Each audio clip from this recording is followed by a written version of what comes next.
Viewer discretion is advised. You are listening to Wine and Crime, the podcast where two friends chug wine, chat true crime, and unleash their worst Minnesota accents. Let's lose their fucking minds to business. Be a man. We're collectively crashing out. Man. I watched Moulin Rouge. Nope. Mulan. Well, gave that one away. No. Anyway, I'm Lucy. I'm Amanda. And today we have a very special fanfic that nobody has said yet from AJ and Haley. And they have picked, this duo has picked the topic of Moulin Rouge Crimes. And I got too high before this recording and couldn't remember how Moulin was spelled, so I just put it in Riverside as Moulin Rouge. As in Disney's Mulan. As in Hua Mulan. The savior, the heroine of China. So it works. Moulin Rouge. Moulin Rouge. I'm very excited about this. I have the fanfic case today. Well, I'm very glad. I'm excited to hear it because it's a trip. Yeah, the Moulin Rouge, like the history. I learned a lot about it, and I was truly the Moulin Rouge, the movie, the Baz Luhrmann movie. Yes, I hate it. You guys. It had its place in nostalgia, but it's not good. It's not good. Which, is part of the charm of it, to be perfectly honest. But I was never really, a big Moulin Rouge diva. I want the, Monica... Wait, no, not Monica. Is it Lil' Kim? Brandy and Monica? No, I want the Lil' Kim, Pink... Oh, that one. Maya Christina Aguilera Moulin Rouge. And didn't Missy Elliott rap on it too? Or did Lil' Kim rap I think that was on just it? Lil' Kim. Wow. Yeah. Ugh. Oh, that's a good one. That's the Moulin Rouge I want. Yes. The only one. I agree with that. The movie, too much. Mm-hmm. Too much was going on. It was just too, the absinthe stuff. Oh, we'll get to Nicole the Kidman. Mm-hmm. Anyway, those are my thoughts, and I don't touch on that film at all. Mm-mm. Mm-mm. It's not that kind of episode. It's not for you. Oh, wait, it's literally for you. Literally for you. So that one doesn't apply. No. But today, just a fair warning, I'm not talking about Nicole you. Kidman. No. Nobody needs to talk about Nicole Kidman. No. Okay, we're done. All right. Well, what we can talk about is the absinthe of it all, because we also got a pairing recommendation that was basically just you got to pair with absinthe in some way, shape, or form. So I thought, why not pair with one of the most classic and recognized absinthe cocktails around, the Death in the Afternoon. This was a Hemingway favorite, a Hemingway cocktail. I've never had absinthe. You haven't? I don't think so. It's good. It's, intense. It kind of reminds me of it's a little bit, it's herbal, but also a little bit of anise. It's licorice-y. A little bit. It's very, it's strong stuff. That's not the your vibe. exact flavor profile I can't deal with. Yeah. It might not be for me. It's not for everybody. This isn't for you. No, it's not. It's for the fan picker. So, yeah, Ernest Hemingway, famous drunk author, loved to booze, loved to cat. He was kind of the one who created, at least he didn't create, but he grew the popularity, the mainstream popularity of cocktails like daiquiris and mojitos. He liked a sweet, refreshing cocktail. Yeah. Okay, so he wrote a book, I guess, in 1932 about Spanish bullfighting, and he put this recipe in the book. And it was called The Death in the Afternoon, and it was entered into a very classic staple cocktail book. So in the original book that Hemingway wrote where he talks about this cocktail, he says, pour 1 jigger absinthe into a champagne glass, add iced champagne until it attains the proper opalescent milkiness. Drink 3 to 5 of these slowly. 3 to 5. 3 to 5. Okay. So it is just a 2-ingredient cocktail, which makes it like a great entry-level cocktail for someone who is interested in exploring absinthe. And it has that sweet to balance out kind of that herbaceous, licorice, anise flavor. And then you can go on the sweeter side with champagne, or you could do like a sparkling Lambrusco or something fun and a little bit sweet, to your preference. So it's 1.5 ounces of absinthe and then 4.5 ounces of chilled champagne. And you just pour the absinthe into your glass, and then you slowly top it with the champagne, and that's your cocktail. And some people will also pour the champagne like over the absinthe, like through a sugar cube, or put a sugar cube in with that bit of absinthe and like let it dissolve a bit, and then top it off with champagne, which I think would be kind of cool, because then I probably wouldn't let the whole sugar cube dissolve, but then you could let like half of it dissolve. Well, you're diabetic. Exactly. But I would try this. It's kind of like it's a mimosa, but instead of a splash of OJ, why not a splash of absinthe and maybe a sugar cube if you're feeling spicy? I would try it with the sugar cube for sure, because I feel like that would balance out some of those. Me too. Not so desirable flavor profiles. Exactly. So make yourself a death in the afternoon. Share a pic. I'm sure it looks beautiful. Absinthe has such a beautiful color. Mm-hmm. And, you know, champagne also has such a beautiful kind of golden color. So I would love to see how your cocktails end up looking. How much truth is there behind the hallucinogenic properties of absinthe? I mean, I think that that had a lot to do with how it was made at a different, like at a very specific time in history. Yeah. And that that would like probably kill you. Yeah. And then like a bad batch. A lot of liquors were dangerous in various ways just because of the way in which that they were produced, like on the cheap. Absinthe just kind of got connected with this, like, you know, stigma or whatever. Mm-hmm. The green fairy. Mm-hmm. Mm-hmm. I don't think it really fucks you up that much. Probably. But who knows? Maybe We'll I'm find hallucinating right now. Maybe none of this is real. Can't go down that road or I will have a panic attack. Let's take a quick break to hear a word from our sponsors and for me to do some circular breathing. BRB! Get the paper bag. I'm going to put my feet on the floor and name 5 things in the room that I can see. Something interesting happens when you get older. You still celebrate 420. You just plan it way better. Genuinely, you do. You do. Like, relaxing responsibly when you're an adult, it takes a little more strategy than it used to, and that is where IndaCloud makes it so easy. IndaCloud is a fully legal online cannabis dispensary for gummies, exotic flower, premium pre-rolls, and zero sugar THC sodas. We're talking a clean, alcohol-free way to unwind without turning one good decision into 3 questionable ones, which seems to always happen to me.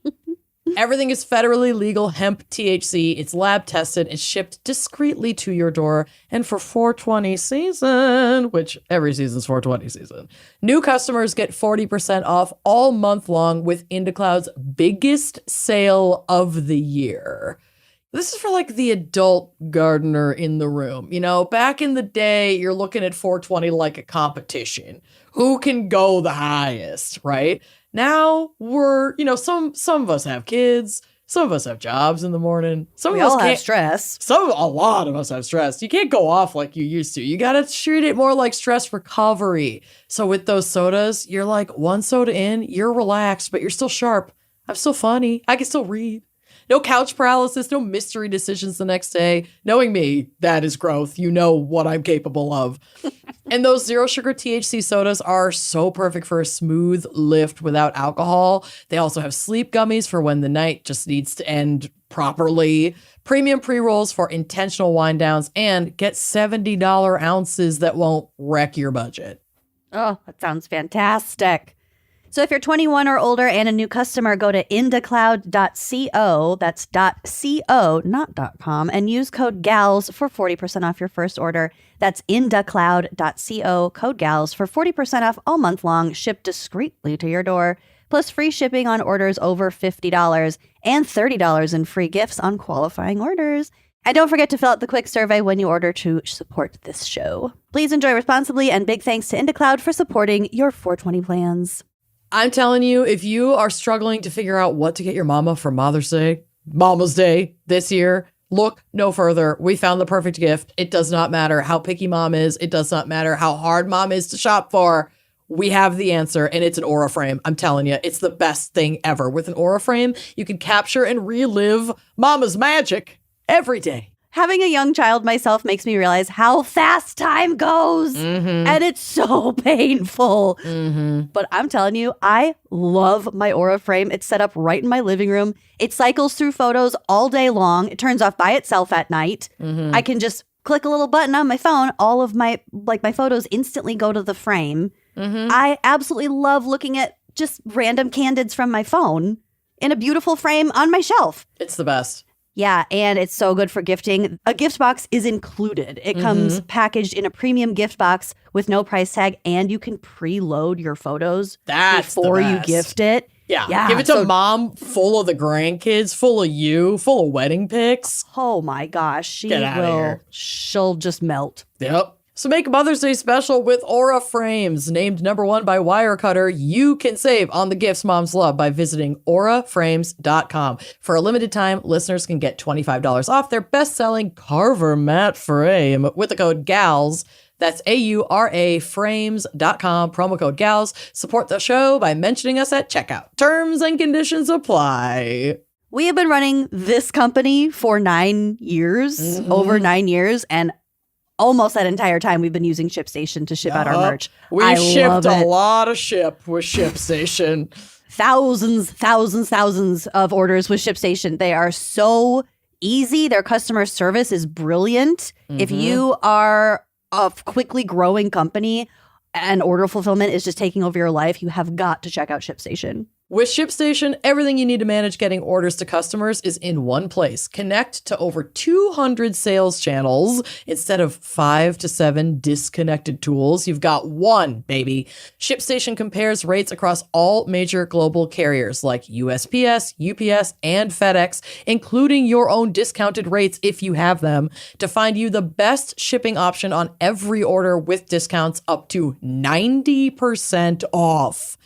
Have negotiated carrier rates? Well, bring them. Keep your discounts and add ShipStation's automation and intelligent features. Set up time-saving automations. ShipStation picks the best carrier, finds you the best rate, prints labels in bulk, sends tracking updates. Done, done, done, done, done. You're sharing tracking details that cut customer service inquiries by 12%. They have returns management that gives you data on what's coming back and why it's coming back. If you ship merchandise, I don't know how you're doing it without ShipStation. The tracking, everything is so well automated. Analytics show where you're saving and where you can optimize. And 1 million businesses have trusted ShipStation, including ours. So you can believe us. You can trust us.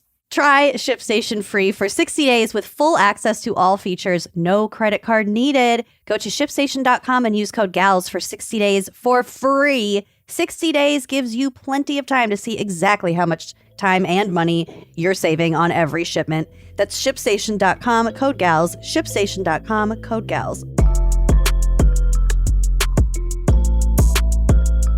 We're back. Lucy wants to show me something. I'm very curious. Look what I did to my shirt earlier. No. It's grease. No, it looks like a hoof. It looks like you've been marked by a demon. Or good luck. Or good luck. Horseshoe. Oh. I had a body oil on my bedside table where my dry shampoo can was. Apparently the oil had been leaking and the bottom of the can was sitting in it, and I tried to open the can with one hand, so I put it on my shirt and tried to open it like that. Oil on my shirt. You know what This was 8 hours ago. It's not going away. No. That's there for life. But you do have two options. Well, yes. I considered one of them. You have three options. Leave it. Who cares? 2, dunk the whole shirt in oil. Embrace the dark green. I was going to put dots I was going to keep going. Okay. You could definitely do that. Or option 3, you could bleach tie-dye it. Which I have done with a bunch of shirts that I fucked up with oil stains. Because then it's like so intricate that you can't tell. Because the pattern is so intricate. That's why the shirt's so expensive. It's so complicated. When we have a sleepover at my parents' house in a couple weeks, We can do it. let's all bleach tie-dye a shirt we love but have fucked up recently. That's a great idea, actually. I really love that idea. Let's do it. Okay. That is the theme for our adult sleepover that we're having in a couple of weeks. Yep. Literally at mom's Bring a house. good shirt you recently fucked up or need to crop. Yep. We're here for you. All right. Well, now that that's out of the way. Anyway, Moulin Rouge. I didn't want the chat blowing up wondering why I had a hoof print on my shirt. So I just had to clear the air. Understood. Hoof solved. What's next for Moulin Rouge? Well, I wanted to tell you a little bit about a cabaret. Some of the elements that have gone into Moulin Rouge and contributed to its success. So, will from Alan the start, Cumming be making an appearance? No. Oh, okay. I didn't go that into the pop culture of it all. There was just so much robust history. Alan Cumming, I love him in the Trader's Way. His passion for chimps is a little bit. Well, I mean, great. He worked with one in a movie and they created a very strong bond, and then he became an advocate for their I know. safety and care both in captivity and in Hollywood. Sorry you've never loved anything enough. I don't know. God, I don't know. no. Some rubs me the wrong way. Oh my God. Okay. But I love him for Traders. Wow. Anyway, no, Alan Cumming is not part of these notes either. Wow. Do we want to ask about any other topics that could possibly be in these notes? No. A cabaret is a restaurant that serves liquor and offers a variety of musical entertainments. Very high up That makes definition. sense. Yep.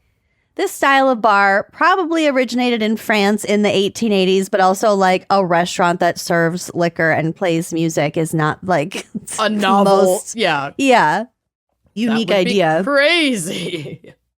So these ones in France in the 1880s, they were like small clubs in which the audience was grouped around a platform where the performer or performers were. Okay. The entertainment at first consisted of a series of amateur acts linked together by a master of ceremonies. Alan Is Cumming. that what MC stands for? Yes. I didn't know that. Well, now you do. That's crazy. Yeah. I thought you always knew that. Well, also, people spell it like E-M-C-E-E. Mm-hmm. So I don't know. I guess I just never really thought about it. MC. Mm-hmm. So basically, they were like a variety show. And they had increasingly coarse senses of humor about it. So, and the comedy was usually directed like making fun of the bourgeoisie. Political commentary. Just a fun tidbit about cabarets and subculture, and this will kind of come back, but I tried to do my notes in a relative chronological order. Okay. In about the year 1900, the first German cabaret, that's how they said it in German, gained traction in Berlin with, surprise, surprise, a notably darker sense of humor, like sort of more gallows humor in the German version than the French cabarets, which were just sort of like making fun of the government and being kind of naughty about it. Sure. Whereas the Germans were like, they were a bit darker about it. Okay. So these were patronized by artists, writers, political revolutionaries, and intellectuals. The German cabarets were usually located in old cellars, basements. They were more like secretive and less like public fun spaces. So these ended up being centers of leftist opposition to the rise of the German Nazi Party and often experienced Nazi retaliation for their criticism of the government. I was going to say, it makes sense that they'd be secretive if kind of the foundation of their art form is political commentary that wasn't always like a welcome, style. Fascism! And ironically, we're going to come back to the Nazis when we get to the 40s end of things. But yeah, something to keep in mind because it's sort of ironic about how irresistible sexy women are, I guess. Mm-hmm. So the typical program of a cabaret, and this style first flourished in the Bohemian Montmartre district of Paris at the tiny little club called Chat Noir in 1881. Cute. So their program would include poetry readings, shadow plays, which ended up being like a really big thing. So, I mean, it was like shadow puppets, a shadow play. That sounds sick. But they got really, really popular for a period of time. Hell yeah, they did. Also just songs and comic skits. And so similar to how it was in Germany, this was also where all the artists hung out. So it was sort of became a similar sort of salon among intellectuals. Mm-hmm. So the MC would interact with the people in the front row. And more, the people in the front row were usually like more well-known local people, like the popular kids. Mm-hmm. So they could sit in the front row and kind of interact with the MC. And that audience interaction and engagement was very characteristic of a cabaret. Okay. So there was that kind of ended up with like, heckling, interaction, and then like loud music. It could get very rowdy. Mm-hmm. From 1882 to 1895, the Chat Noir Cabaret published a weekly magazine with the same name, Chat Noir, featuring literary writings, news from the cabaret and the neighborhood, poetry, and political satire. So if you go to the Drive, you will absolutely recognize one of these Chat Noir covers. Yeah, a lot of these are like still really iconic and like popular interior design, like prints and like style today. Yeah. So there were several. This particular one is by artist Théophile Steinlen. Mm-hmm. That like iconic Chat Noir, the cat. The black cat. Mm-hmm. And it is in fact advertising like a coming soon, a tour of performers who danced and performed at Chat Noir. Mm-hmm. They were going to go around to other bars and venues and perform. Hell yeah. So that's what this poster is advertising. Very cool. So yeah, that Théophile Steinlen poster came out in 1896. And it also very much had anarchist socialist vibes for sure. Like it was a zine out of a sexy nightclub. Of course, it's going to be fairly revolutionary. Sure. The success of the cabaret at Chat Noir was assured with the arrival of a group of radical young writers and artists who called themselves Les Hydropaths. So I guess a hydropath, someone who is afraid of water. Oh. So we're the guys who are afraid of water, so we only drink wine and beer. Okay. That was their joke. Got it. It was a club led by the journalist Émile Godot. So like I said, the group claimed to be averse to water, preferring wine and beer. Their name doubled as a nod to the rabid zeal with which they advocated their socio-political and aesthetic agendas. Wow. They were hipsters. Yeah. So they were late 19th century hipsters. Uh-huh. So Chat Noir got more and more popular and busier. They moved to a second, bigger location in 1885, just a few years after they first opened. So they really got popular quick. And these artists were really doing their thing. One of the main guys of the Hydropath group, he would MC a lot. I forgot his name. It starts with an S. But he would use like exaggerated, ironic politeness to sort of like give a special, unique character to the MC and make them like a caricature in themselves. Okay. And then he would introduce such acts as their Salon of Incoherent Arts. Okay. More shadow plays, comic monologues, all that stuff. So that was definitely a very popular, quickly growing trend in Paris. And the primary exponent of French cabaret entertainment was the Moulin Rouge. Okay. Which was also in Paris. It was, I I don't know how far away from the Chat Noir is. Paris is very big, but it's not infinitely big. Right. So Moulin Rouge was located in the district of Pigalle. Moulin Rouge translates to red mill, hence the big red windmill on the roof. Established in 1889 as a dance hall, it featured a cabaret show in which the can-can was performed. Like invented? Or like performed for the first time? It was... See, different sources said different things, but when I looked up the can-can in particular and like the style of music that it goes to, it dates back to like the 1820s. Yeah, it honestly sounds like one of those fucking like military drumline riffs that we talked about in the marching band crimes episode. So here's what I wrote or came to the conclusion after reading a few different articles. Okay. One said it was first performed at the Moulin Rouge, which it just wasn't. The can-can was popularized in Paris, notably at the Moulin Rouge, but not exclusively. It is a lively and risque dance, probably of French origin, originally performed by couples.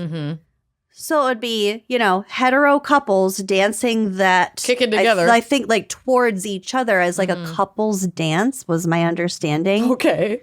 But is now associated with a chorus line of female dancers dancing in a line facing one direction. Known for its high kicks in unison that exposed both the petticoat and the leg. The pantaloon. The can-can is danced to a lively 2/4 time. So,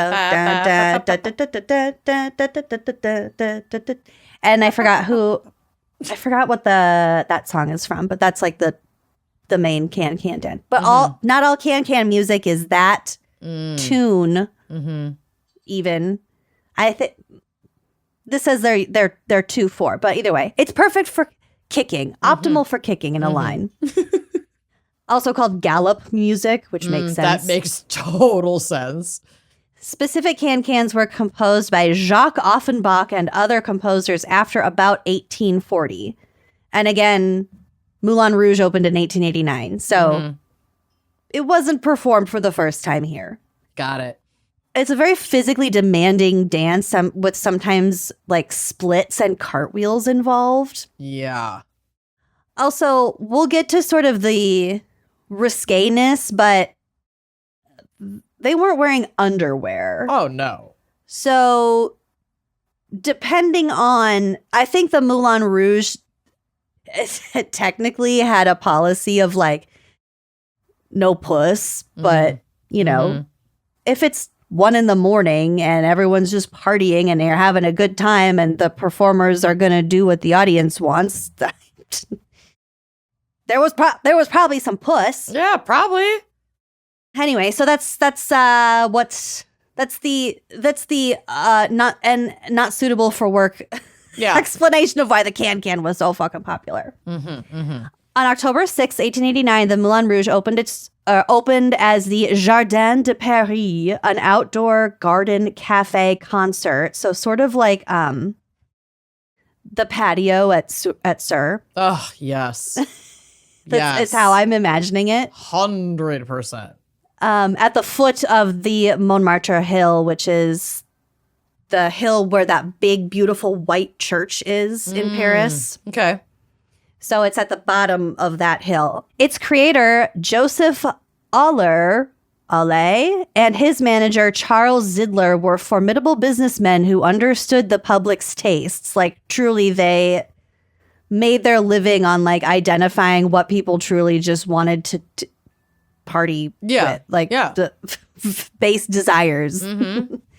The aim was to attract wealthy individuals to experience the ambiance of the fashionable district of Montmartre, which was perceived as a form of slumming. So it didn't have a great reputation. And in fact, I wonder if the original Moulin Rouge was opened closer to the Chat Noir. Because it was called the Chat Noir because of all of the stray cats that were running around in the neighborhood and how, like, at night, the cats were blacks. They were, like, nighttime, cool city slicker cats. Mm-hmm. So it was kind of a rundown neighborhood, but they really wanted to revamp it as like, this is where the nightlife is. This is where the fun stuff is. The elaborate setting featuring a garden adorned with a large elephant provided an environment where individuals from various social strata could interact with each other. This included workers, local residents, artists, the middle class, businessmen, stylish women, and tourists who were just passing through Paris. Yeah. It was nicknamed the First Palace of Women. Huh, cool. By Aller and Zidler, the guys who opened it. And the cabaret swiftly garnered significant acclaim. So they had their auditorium, the architecture enabled these rapid changes of decor and like stage changes. Scene changes. Yeah. Super cool. Mm-hmm. And then just the way that it was set up and designed, it would foster social interaction among all the patrons. People weren't like siloed off into their own little groups. It was really like they focused on the flow. Like John Taffer would be proud of their design. Yeah, Bar Rescue could never. Seriously. So they had champagne like all over the place. They had all sorts of performers, include what they kept calling clowns, but I was looking at pictures. They're contortionists. Yeah, but there were also mimes we'll get to. Oh, good. Yeah, so like I think that's part of... That's more like 20th century clown. Yeah, I don't think it's clowns the way that we understand them now, but I think it's like gymnasty, like jester type. Yeah, because one of the clowns was like a very like beautiful, slender woman who was like decked out in like gems. It's like not what you think about when you hear clowns. Oh, maybe that was just her only pick out of makeup, and she like Streisand affected all the other photos in her internet purge. Her ghostly many moons later internet purge. Maybe. They also had those posters, those ads that essentially went viral, you know, 1890s viral. These fuckers definitely knew how to do marketing, like big time. And so many of their clientele were artists, which we'll also get to. So yeah, they could just get a lot of like collaboration probably and trade deals for whip up some art. Whip up some art and I'll repost it on my Instagram. You'll get famous. Exposure. Yeah, Renoir. Don't you need exposure?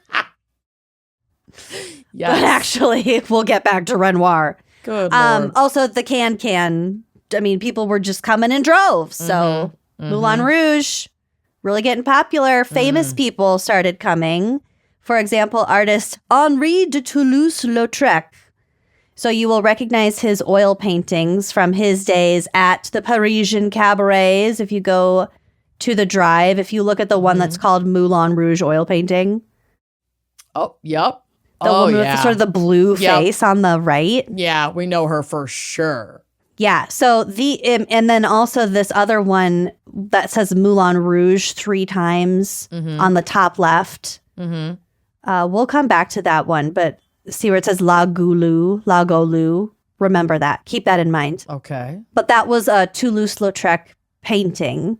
Got it. So he was born in 1864. Henri was in love with the Montmartre neighborhood. He suffered from a disease that stunted the growth of his legs, but he immersed himself in art and found relief in the cafes of the neighborhood. And it was there where he met his muse, Moulin Rouge dancer La Goulue. So that's the name on the poster, the more yellowish poster. And he made a loving portrait of her. Yes, many. So he attended the cabaret every evening, drawing the dancers and patrons from a corner table, always with a glass of absinthe at his side. Oh, you don't say. He soon became a favorite of the can dancers who gave him the nickname the little guy. Oh, that guy? That's just a little guy. He's just a little guy. He was like sick as a child and he didn't grow very well, so they just called him the little guy. That's just our little guy. In 1891, he drew the first poster for the Moulin Rouge, and his are now the best-known images of the cabaret. Very cool. So let's talk about La Goulue. Yes. Her actual name, La Goulue was just her stage name. Her actual name was Louise Weber. She was born on July 12th, 1866, a Cancer, in the town of Alsace before her family moved to Clichy, which is near Paris. Her family was not wealthy at all. Her mother was a laundress, and Louise is said to have enjoyed dressing up in laundry customers' expensive clothing and pretending to be a glamorous star on a great stage. Atta girl. So she'd go into like her mom's laundromat and just try on all the fancy clothes. Mm-hmm. That's really sweet. At the age of 16, she was working with her mother in the laundry, but behind her mother's back, she began sneaking off to a dance hall dressed in customers' borrowed dresses. Uh-oh. So she was very vivacious. She was kind of sassy. She was hilarious. And she quickly became popular as like this cheeky young girl. I mean, she was 16, but a dancer in the Montmartre neighborhood. She was going to all the dance clubs and making friends. Mm-hmm. So she got dancing gigs, and in her routine, I love her. She would tease the male audience by swirling her raised dress to reveal a heart embroidered on her knickers. Okay. So she'd swirl them up till they saw the heart on her undies. And then she would do a high kick while flipping off a man's hat off of the top of his head with her toe. Okay. So she'd do a high kick right in front of a guy, kick his hat off his head. Oh my God. I want to learn how to do that. I know. Because of her frequent habit of picking up a customer's glass and quickly downing its contents while dancing past his table. Oh no. She was affectionately nicknamed La Goulue, which means the glutton. Oh my God. I love her. I know. I love her act. I know. She eventually became friends with Renoir. How could she not? Well, as you do. Right.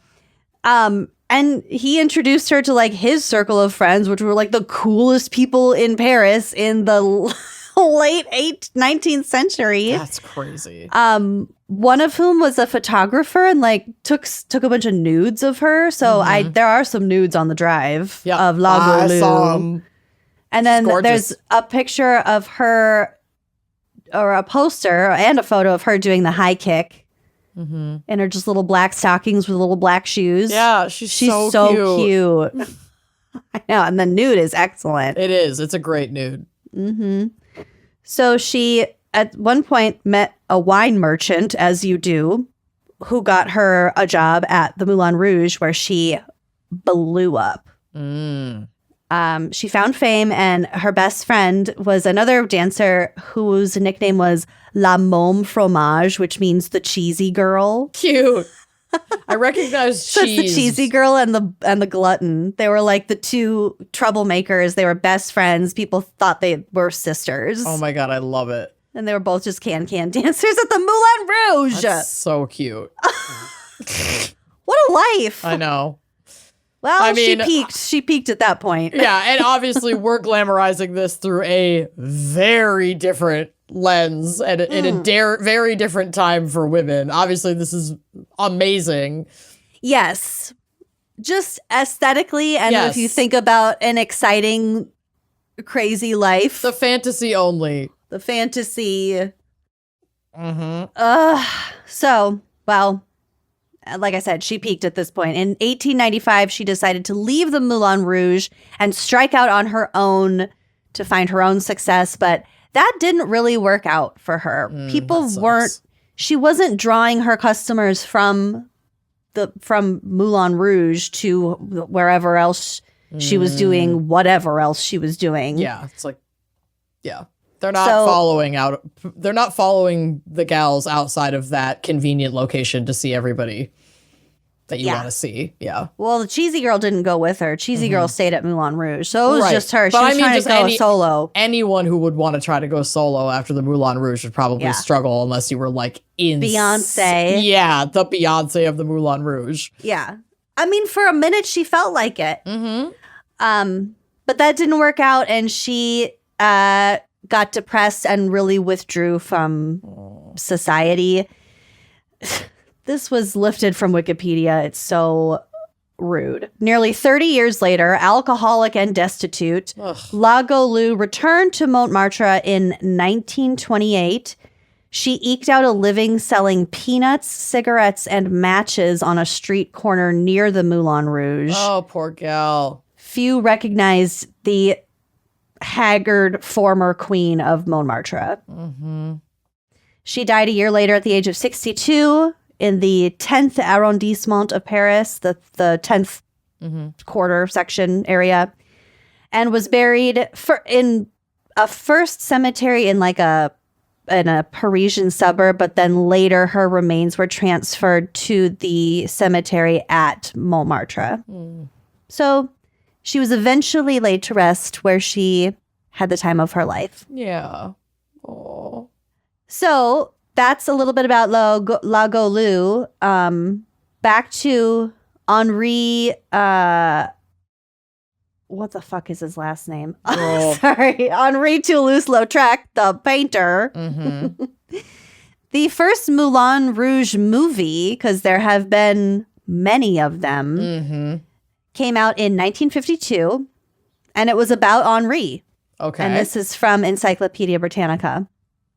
The John Huston directed biopic, I say biopic, some say biopic, traces the life and work of Toulouse-Lautrec as he worked in the bohemian subculture of Paris in the late 19th century, especially around the burlesque hall known as the Moulin Rouge. There, he sketched the dancers as they performed, painted promotional posters for the establishment, and became a pawn of cruel women whose love he craved. Whoa. Uh-oh.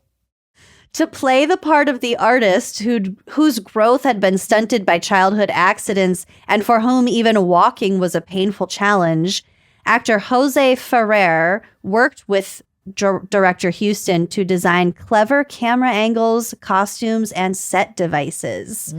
So he's playing they're affectionately called little guy? He's playing the little guy. Okay. And so he's working with the director to make it seem more believable that he had all of these. Sure. It's like childhood conditions. Yeah. The actor even underwent a painful procedure that bound his legs behind him so that he could walk on his knees. Good Lord. The role earned Ferrer an Academy Award nomination, and the set designs were highly praised for their replication of late 19th century Paris. Oh, my God. The movie won 2 other Academy Awards, but it was for colorization and something else. But it was an award-winning film. I didn't know there was an earlier version of Moulin Rouge. There you go. Is the Nicole Kidman one about anything factual aside from there was a place called the Moulin Rouge where they danced? I haven't seen it in such a long time. I remember it just being a not necessarily factual, but like a journey of her becoming a performer at the Moulin Rouge with the backdrop of falling in love with Ewan McGregor or whatever the fuck his character was. But I haven't seen it in a million years. I don't think it's based on... It's not like he was supposed to be Henri Toulouse-Lautrec. No, I don't think so. I don't think so. But... It wasn't that deep. But I also don't remember, and I'm not going to watch it to find out. So y'all can tell us in the comments. So I just have there are just a bunch of fun little facts and scenes from the Moulin Rouge. So I'm just going to share those with you again in chronological order. On October 26th, 1890, during a private visit to Paris, the Prince of Wales, who later became Edward VII, reserved a table to witness a quadrille, so one of the can-can dances, at the Moulin Rouge, where our gal, La Goulue, famously greeted him by shouting, "Hey, Wales, the champagne's on you." Get him. Get him. The Prince of Wales. Hey, Incredible. Wales. Yeah. You got this? I love that. You're picking up the tab, brother. Thanks in advance. Thanks for stopping by. In 1900, the Universal Exhibition attracted visitors from around the world to the Moulin Rouge, solidifying Paris's reputation as a city of decadent pleasure. It was Hell one yeah. big PR move. Yup. This led to the establishment of imitation Moulin Rouges and Montmartres in many other countries. So, like, obviously windmills aren't unique to Paris, No. but, like, a knockoff Moulin Rouge. Put a windmill on it. Called Moulin Rouge. Slap a windmill on it. It's the Moulin Rouge. It's fine. Let's get down to To business. business. Open a Moulin Rouge. Can you dance the can? You are bound to lose. Oh no. In 1915, the whole place burned down. Oh yeah, yeah. There were just fires all over the place. Well, things were not up to codes that we know to be safe today. That's for darn tootin'. And like everything operated with like grease and oil. And, yeah, and, like everything oil was and gas gonna lamps. go up in flames at any moment. Y'all were a tinder a box. Yeah, it was also really tightly packed. Okay, so I have a photo on the drive of the Moulin Rouge the year before it burned down in 1914. So it's the one with the little moon on the top. Okay. You can kind of get a sense for how, everything is kind of tightly packed together. It's not a huge space. It's not a huge space. There's another one where you can see like really how tiny it is. Yeah. Oh, wait, that's the Chat Noir. That's like between touching these buildings. Yep. That's super tiny. But also looking at the Moulin Rouge, it's not a very big space. Even just looking at it from the outside. Kind of incredible that it had so much crammed into it. So it took them 9 years to rebuild. That's too bad. During a 1927 performance, an incident occurred where female dancers emerged from several multi-tiered artificial cakes. Oh, sick. So the cakes were fake, but the frosting that covered them was real. So it got all on their high-heeled shoes, and so they were all wiping out. They couldn't dance. I believe that. The stage was covered in frosting. Oh, So God. they had to like stop the show. It was a big calamity. Oh, that's amazing. Okay, so now we're circling back to the Nazis, Okay. as one does. During the Second World War, the Moulin Rouge was highlighted in the German Occupation Guide. Wow. They published a guide it was like a fucking... things to do in the areas you're occupying, basically. like a Michelin guide for the Nazis. Wow. Yeah. Cool. They listed it as a must-visit attraction in occupied Paris. Its stage shows continued for the occupation troops and were mentioned in autobiographies of German officers such as Ernst Jünger and Gerhard Heller. So they just loved it. They loved being in Paris. The Germans facilitated recreational visits to Paris for their troops, promoting the motto Jeder einmal in Paris, which translates to everyone once in Paris. So the Germans were just sending whoever seemingly wanted to go enjoy Paris while they had it. To do a tour, do an assignment, quote unquote, in Paris. Recreational visit. The widespread sex work during this occupation period, which of course that was a thing, eventually led to the implementation of the Loi Marthe Richard in 1946, which basically rescinded the law that legalized sex work in Paris. Okay. So it made sex work illegal Okay. in 1946. So this resulted in closed bordellos and also reduced these stage shows to just dancing events and not like burlesque style stuff. Sure. Okay. So that was in 1946. So that was after liberation So after the Nazis left, they were like, okay, we're gonna just we're done with the exploitation kind of thing. Days after the liberation of Paris in 1944, speaking of moments that you would give fucking anything to go back and witness. I mean, maybe not literally because it's not the best place in the whole world to be, but Edith Piaf performed at the Moulin Rouge just a few days after they kicked the Nazis out of Paris. That's crazy. Oh my God, to have been there. So like I mentioned, there have been at least a dozen films made about Moulin Rouge. The first one was a silent film made in 1898. Damn. So while it was still like in its total infancy and like initial heyday. The most famous movie, the 2001 Moulin Rouge ! Has inspired a Broadway version which premiered in 2018. Why are we doing this? I mean, that would be fun to see. I don't care for it as a movie, but it would be fun to see on stage, to see those performances. Well, yeah, to go see then I'll just go see a cabaret show. Yeah, whatever. I'm down for a Broadway show. That makes sense to me. I like it. Yeah, I guess. With all the amazing, like, access to set design and fly, like, all this cool shit that they could do. I bet it's awesome. I bet it's really fun. I'd like to see the show at the Moulin Rouge. All right. That'd be so meta. Watch the silent film and just play the can over it on repeat.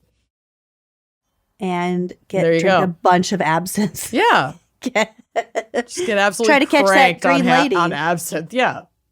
So today the Moulin Rouge employs, because it is still open, 1,500 people. Fucking nuts, including 80 artists and 60 dancers. Wow. And the group is called the Doris Girls, and that was named for Mademoiselle Doris, a German choreographer who formed the troupe in 1957. Its front of house team includes 120 maitre d's, head waiters, and waiters to serve the nightly audience of 900 guests. Damn. Nightly. So if you're 900 guests a night? A night, every night. Good Lord. So if you are going to Paris and you want to go to the Moulin Rouge, you have to make plans in advance. Book early, yeah. But you can go to their website and they have everything listed out in like packages and experiences. And wow. It's fairly accessible, but plan ahead for sure. Cool. That sounds like that would be amazing. Yeah. All right. It'd be very cool. So yeah. R.I.P.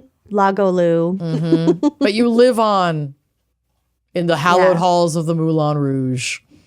Exactly. My God. All right. Well, let's take another quick break to hear a word from our sponsees, and then we'll round it out with a fun fan pick from Haley and AJ. Whether you're renting or paying a mortgage, one of your biggest monthly expenses should be working harder for you. And that's where Built comes in. Built is the membership for where you live that rewards you with points on every housing payment wherever you live. Built started out rewarding members on their rent, and now, as of 2026, Built members can also earn points on mortgage payments, baby. Yes, we are blessed. Wherever they live. Every housing payment earns you points you can use toward flights with top travel partners like United and Hyatt, Lyft rides, Amazon.com purchases, and so much more. I love how like community focused a lot of Built's features are. So I would use my points on checking out new local restaurants personally, building that community. But here's what I think is the most underrated part. Built members also get access to a neighborhood concierge. So that it makes those restaurant reservations for you. It can book fitness classes and find new local spots, all while being rewarded at more than 45,000 merchant partners. So it's like having a little personal assistant baked into where you live. I love that. It's so simple. Being a renter and now owning a home is better with Built. Join the membership for where you live at joinbuilt.com/gals. That's JOINBILT.com/gals. Make sure to use our URL so they'll know we sent you. I drink a lot of water. You always see me drinking from a huge jugs. But when I know that if my energy like takes a real dip, it's usually because I'm not drinking enough water. It's not sleep. It's not getting enough caffeine. It truly is hydration, and Drip Drop is my go-to fix. Drip Drop is doctor-developed, proven fast hydration that helps your body and mind work better, which is exactly what 2026 you needs. Think support for busy days, long workouts, and everything in between. Drip Drop uses science-based formulas for rapid hydration so you feel results fast while getting 3 times the electrolytes of leading sports drinks. Drip Drop is trusted by firefighters, medical professionals, and over 90% of top college and pro sports teams. Obviously, we are not any of those things, but because it's engineered to hydrate you faster and more effectively than water alone, they're reaching for it, so why can't we? It's perfect if one of your goals this year is to include better habits that actually stick. And my favorite thing is that Drip Drop also just dropped Zero Sugar Plus, a breakthrough formula with an advanced blend of 6 key electrolytes, 15 essential vitamins and nutrients, and no sugar or artificial sweeteners. It is the complete package that truly checks all the boxes and then some, and I'm not gonna lie, they all taste so good. My favorite from the Zero Sugar, they have a passion fruit. Yum. Zero sugar. Girl, it's so good. There are 16 original flavors and 8 Zero Sugar Plus options that fit seamlessly into my routine. We're talking right away in the morning, maybe you need it as a pre-workout, definitely as a post-workout. If you're just hitting a midday slump, reach for that Zero Sugar passion fruit. It's so good. And to make it easy, Drip Drop has flexible subscription options, so you're never stuck without proven fast hydration, whether you're hitting the gym, juggling work, or just trying to stay consistent with your January reset. Right now, Drip Drop is offering podcast listeners 20% off your first order. Go to dripdrop.com and use promo code GALS. That's dripdrop.com, promo code GALS for 20% off. Stock up now at dripdrop.com and use promo code GALS. Finding a therapist is hard enough, but finding one who actually takes your insurance? Get out of here. That's where most online therapy platforms fall short. Many don't work with insurance at all, which means you're stuck paying the full cost out of pocket or paying for an expensive monthly subscription. No, stop making me do that. But Rula is here, and she does things differently. They partner with over 100 insurance plans, making the average copay just $15 per session. That's real therapy from licensed professionals at a price that actually makes sense. Think about it. You use your insurance benefits to maintain your physical health, so why wouldn't you do the same for your mental health? And Rula's affordability isn't my favorite part. It's the fact that the experience is completely tailored around you. Other online therapy platforms might match you with the first available provider, whether or not they're the right fit. But Rula considers your goals, your preferences, and your background to provide you with a curated list of licensed in-network therapists who are actually aligned with what your needs are, because they know that finding the right therapist can make all the difference in the world. There's no wait list, no frustrating back and forth, no guilt trippy, I don't think this is working out breakups. Rula makes it easy to find a mental health provider who is accepting new patients, and appointments are available as soon as tomorrow. Plus, Rula sticks with you throughout your journey. They're checking in on you. They're making sure that your care is helping you move forward. So go to rula.com/gals to get started today. That's RULA.com/gals for quality therapy that's covered by insurance. Thousands of people are already using Rula to get affordable, high quality therapy that's actually covered by insurance. Visit rula.com/gals to get started. After you sign up, you'll be asked how you heard about them. Please support our show and let them know we sent you. That's Rula, RULA.com/gals. You deserve mental health care that works with you, not against your budget. We're all getting older, and I don't know about you, but my relationship with alcohol is shifting as well as I age. Even though you may be drinking less just because you feel horrible the next day, even drinking a little bit can severely impact your sleep. And for me, that is it's not, that can't happen. I need my sleep. I need my good quality sleep. And any amount of alcohol these days really throws me off. And that is where Cheers Restore comes in. I'm telling you, after the age of 30, I know that I really felt this. Less and less alcohol will make you feel worse and worse the next day, okay?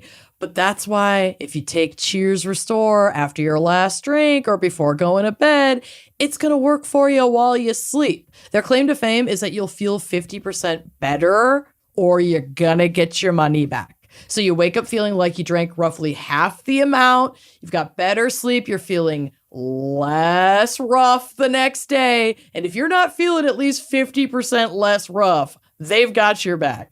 Cheers Restore helps you metabolize alcohol more efficiently and supports overall liver health. Most people think dehydration is why you feel the roughest, and sure, that's part of it, but the real issue is what happens in your brain and liver while you're sleeping.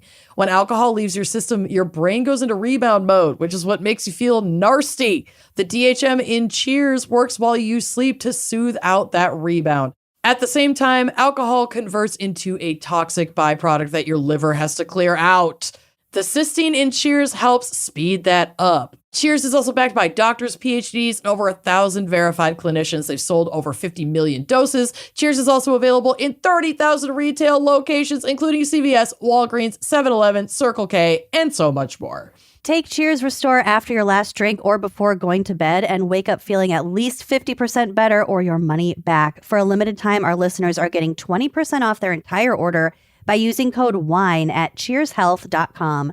Just head to cheershealth.com and use code WINE, W-I-N-E, for 20% off. After you purchase, they will ask where you heard about them. Please support our show and tell them we sent you. Like I said, I have the fan pick today. And they picked a real trailblazer in queer history, as well as smut. So 2 of my favorite things. Let's dive into the life of a woman who did not just write literature, she lived it with a defiance that scandalized and eventually captivated the world. Oh my God. Because today we're talking about Sidonie-Gabrielle Colette. Better known simply as Colette. Colette. To understand the woman who would eventually become a classic of French identity, we have to go back to Burgundy in 1873. Colette was raised in the village of Saint-Sauveur-en-Puisay. Saint Savory Wet's Pussy is how I translate that. Yuck. Her childhood was defined by a deep, almost ever-dependent bond with her mother and a secular... Over-dependent? Over-dependent, yeah. Sorry. They're a little Could be too both. close. They're a little too close. And a secular education that was part of a new, quote, instructional revolution for girls in France. Unlike her peers in private Catholic schools, Colette's upbringing was rooted in a more modern and secular world. So this was like the early rollout of like high-level public school in France. The Catholics were kind of running the show, but there was kind of like a new era, an instructional revolution, if you will, that was quoted in here from one of my sources, of schooling that is not just run by the Catholic Church, basically. Got it. Okay. But the quiet village life didn't last. In 1893, financial troubles pushed her family to marry her off to Henri Gautier Viard, an author 14 years her senior, who went by Willie. Oh, Willie. Yuck. Old Willie. Oh, Willie. They moved to Paris, and this is where Colette's career really began, though not in the way that you would expect. Willie was a literary facade who used ghostwriters to produce his work. So not only was he writing under a pen name, which is fine, lots of people do that, but he was ghostwriting, which is also fine, but he's like you don't need to do either of these things. You're a man who's an author in 1890s France. So he was ghostwriting for other people, or he used his own ghostwriters. Mm-hmm, mm-hmm. So he wasn't even a writer. Yeah, I mean, listen, there are lots of people, there are lots of reasons to use ghostwriters. It is a broad strokes generalization to say that ghostwriting is not writing. I understand that, but this guy is not like disabled or in like any other need of assistance. He just wants like the clout without actually doing the fucking work, and then to slap his little Willie on it and call it his, which is a pattern for him because he does that to his new wife. I'm going out on a limb and suggesting that ghostwriting in 2026, with all of its ways of being a valid means of producing a work, is not the same as what Willie was doing. Yeah. Not the same. No, 100%. He realized his young wife had a talent for recalling piquant details from her school days and essentially forced her to write them down so that he could then use them. Oh. These drafts became the sensationally popular Claudine series, but you can never trust a man. Willie initially published all of these popular works under his name, taking all of the profits and the legal rights.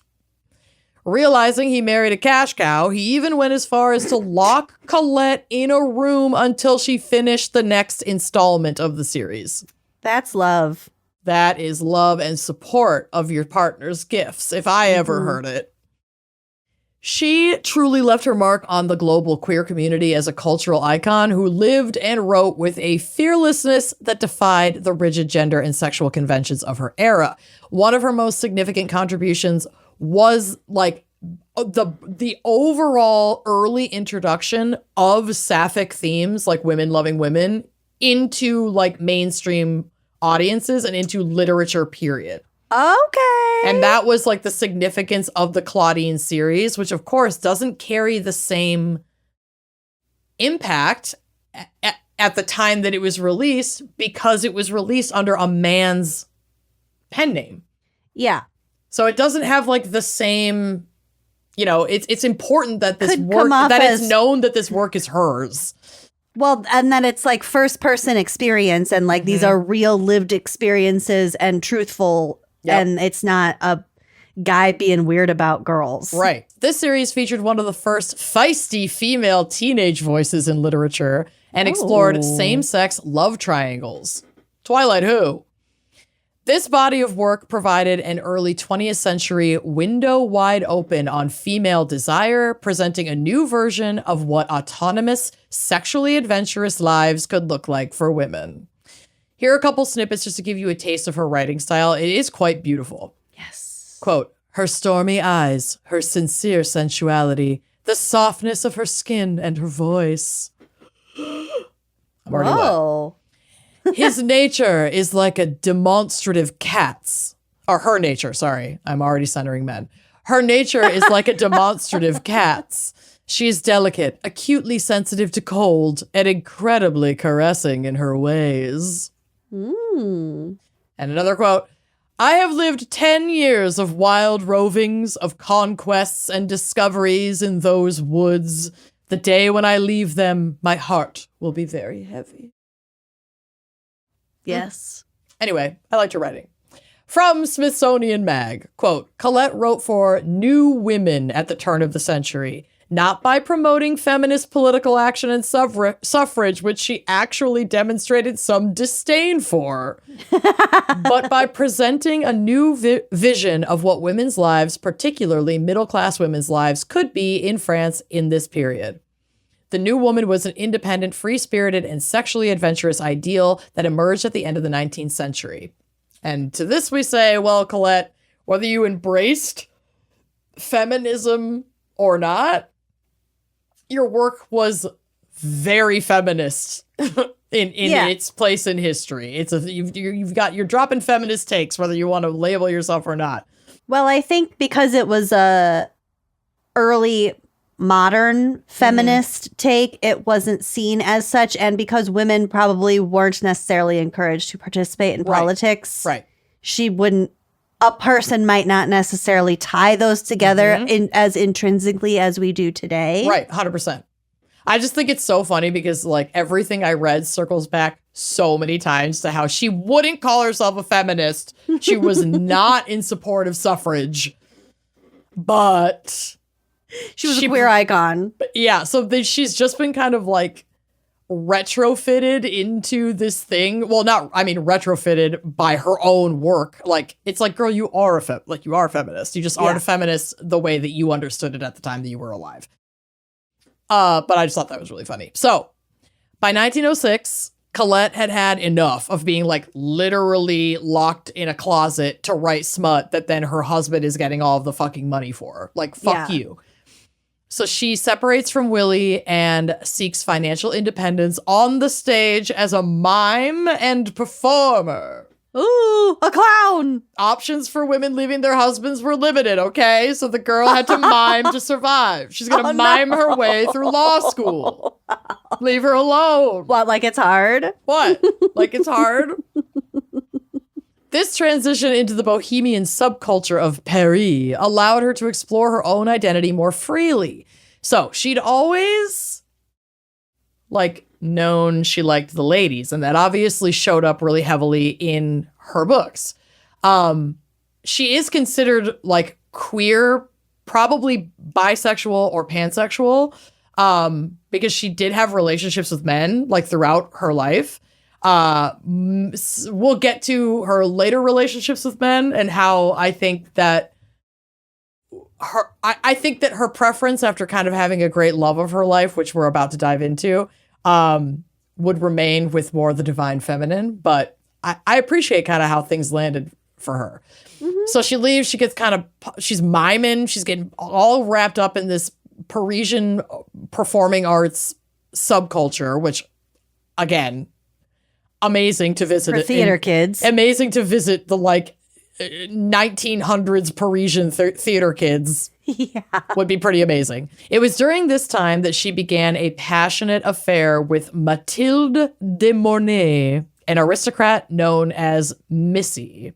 A girl. Yes, but not a person. A person. Okay, so she is historically referred to as female because I believe she did predominantly use she, her pronouns. But again, we didn't have a lot of the same understanding in language that we have today. And how she identified herself was never really clearly stated because A, it wasn't accepted widely. And B, we also didn't have the terminology for it. Mm-hmm. So, Missy, fascinating. She defied every gender norm of this era, which was known as the Belle Époque. Mm-hmm. So it's a period of French and European history that began after the end of the Franco-Prussian War in 1871 and continued until the outbreak of World War I in 1914. So this is kind of when that's ramping up and then it kind of peters out after World War I really kicks off. Yeah, they were real. I was looking at that. Also, I was going to talk about the Belle Époque stuff, but it's a lot about the architecture and the optimism of just the culture at the time, because it was after what they had thought was the worst war that they could ever see, and before obviously wasn't. Yeah, exactly.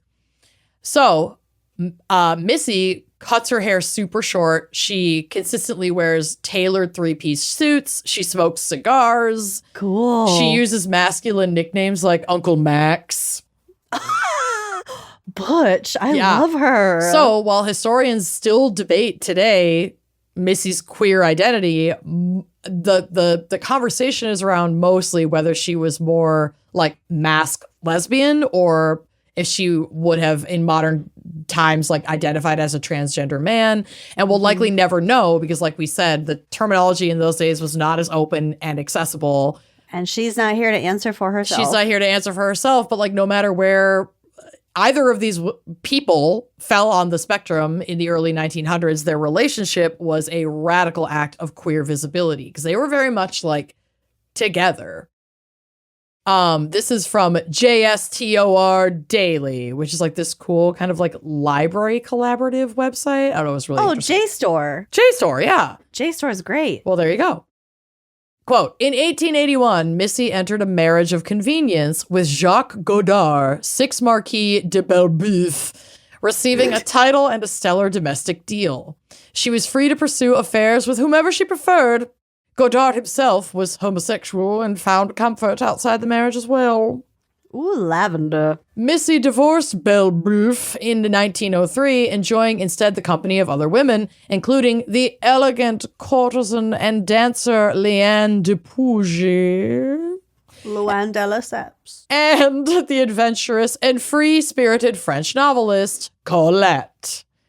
So, yeah. She's now getting hers. Yep, they're both getting theirs. Now to the night that changed everything. January 3rd, 1907. Colette and Missy took the stage at the Moulin Rouge for a pantomime titled Rêve d'Égypte, Egyptian Dream. No way that wasn't problematic, LOL. Okay. At the time, Paris audiences, as Lucy covered, were accustomed to seeing some nudity, the dancing, the lewd displays. Lord. But they were not prepared for what happened next. Colette and Missy shared a passionate kiss on stage and for the entire audience. Radical. Well, what sounds so benign to us almost 120 years later was a massive shock to the patrons who came to see like dancers and mimes and titties. This kiss was way too far. This is not what we signed up for. This is not what I voted for. This is the future that radical leftists want. I did not expect the Moulin Rouge to be so woke. Yeah, and they were pissed. Like, the reaction was actually like fairly violent. I mean, it was like people didn't like die, but riots did break out and spill into the streets because people were absolutely fucking losing it over this. Whoa. And the police were called. They had to control the crowd. They like promptly shut down the production after only one night of this show with Missy and Colette. Oh It's no, like, they had never all their again. costumes and their shoes and everything. While the scandal forced the couple into a more secretive existence, it remains an iconic moment of radical import that challenged the very boundaries of gender and desire.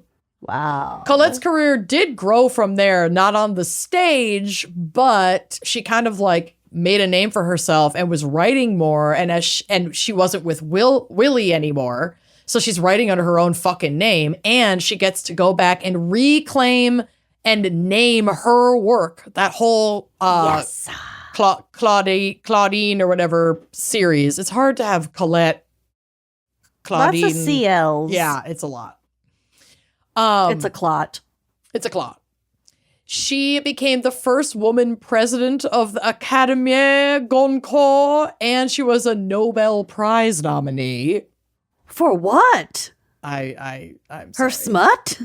I mean, for her writing, I don't know. It Yeah. wasn't all smut. Just because you start with smut doesn't mean it's all smut. She wrote masterpieces like Chérie and Gigi, focusing on the everyday struggles, sexual desires, and autonomy of women, which is so anti-feminist of you, Colette. Wow. She did enter into 2 lavender marriages with men who were aware of her preferences and very much aware of their own preferences. Good for them. The first did end in divorce, but the second lasted until her death. When she died in 1954, she was the first woman writer in France to receive a state funeral.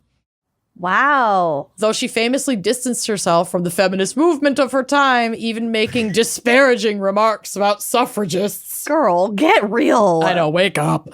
She's now celebrated as a feminist icon because her work provided, like we said earlier, a window wide open on life and the complexities of female desire. We don't just want that D. No. There's a whole spectrum of things that women want. Yeah. Her relationship with Missy and their 1907 kiss at the Moulin Rouge remains an iconic moment, like we said, of radical import. I loved that quote from the Smithsonian Mag because it just sounds so goofy.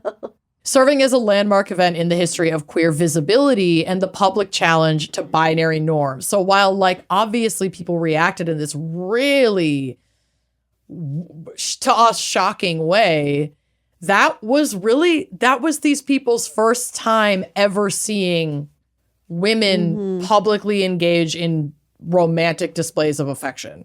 Been like seeing aliens for some people. Kinda. So like the initial reaction was really insane, but think of how groundbreaking that is to have done that in like 1907. Yeah. And how much that sets the course for how like queer history and queer bravery, frankly, has evolved over time, and especially in these artist spaces, because you can't tell me that the people on stage and the people who are performing were the ones who were super shocked right at queerness being displayed, like, but it was kept so secret. They did that in every rehearsal Probably leading up. but it was all just kept, it was so secretive because it was like not, obviously you weren't allowed in to be just out.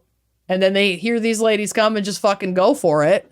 Well, talk about window wide open or whatever the other phrase was. Like, you're literally making queer love visible to probably a lot of those people for the very first time. Right. And people who might feel the same way. Seeing that, oh my God, other people feel like this. How many people got so turned on by that? I bet. And that's why they freaked out. They're like, oh no, I have a boner. I'm wet. Fuck. Anyway, modern scholars and historians continue to use Colette's writing, specifically her 1932 work, The Pure and the Impure, to explore the, quote, horizon of gendered possibilities and investigate the historical roots of what might today be described as transgender identities. So I think her proximity and her close relationship with Missy, obviously how they interacted with each other really showed up in Colette's work over time. And so people now, through a modern lens, who like are working in gender studies and like queer history, can pull those themes out that like we have different terminology for today, but still identify that like, yes, queer and trans people existed and have always existed throughout like every cross section of history. It just wasn't as open as maybe it is now. And not everybody knows exactly how to identify it, but that doesn't mean that that these people didn't exist. So I thought that was really, really interesting. And it's just so funny that, again, not feminist, but like, baby, we're still using your words in a scholarly text for feminist theory, basically. And like, you gender might studies not have and queer studies. You might not have called yourself feminist, but it happened to you.